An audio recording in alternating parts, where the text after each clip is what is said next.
Friends, కువైట్లో కారుకి ఉండే బండి రికార్డ్ని దప్తర్ అంటారు అరబీలో. ఇదిగో నా చేతిలో ఉంది కదా, ఇదే దప్తరు, ఇదే బండి రికార్డ్ అనమాట.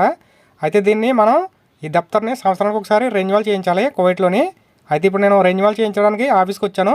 చూడండి, ఇదే ఆ రెన్యువల్ చేసే ఆఫీసు, దప్తర్లో రెన్యువల్ చేసే ఆఫీసు. ఈ ఆఫీస్లో మా మేడం వాళ్ళ కొడుకు పనిచేస్తున్నాడు. అయితే తను ఆల్రెడీ రెన్యువల్ చేసేసి రెడీగా పెట్టాడు. ఇప్పుడు నేను వెళ్ళి అది తెచ్చుకుంటానమాట, కొత్త దప్తరు. చూడండి, ఇది దప్తర్లో ఇంకా లైసెన్సులు కూడా చేస్తారు ఇక్కడ. ఇదే ఆఫీసు. చూడండి, ఎక్కడికి బయటికి వెళ్ళినట్టున్నాడు. చూడండి, వచ్చాడు అతనే మా మేడం వాళ్ళ కొడుకు. దప్తర్లో లైసెన్సులు గట్రా చేస్తుంటాడు ఆఫీస్లోని. చూడండి, ఆల్రెడీ చేసేసి ఉంచాడు. నేను తీసుకున్నాను అది ఆల్రెడీ. పాత రికార్డు వాళ్ళకి ఇచ్చేసి కొత్తది తీసుకున్నాను దప్తరు. చూడండి, ఇదే నేను తీసుకున్నది. ఫ్రెండ్స్, ఇప్పుడు నేను దప్తర్ అయిపోయింది, నేను బయటకు వచ్చేస్తున్నాను ఆఫీస్ నుంచి. చూడండి, ఇదే ఆ దప్తరు, ఇది బండి రికార్డ్ అంటారు. దీన్ని సంవత్సరానికి ఒకసారి రెన్యువల్ చేయించుకోవాలి.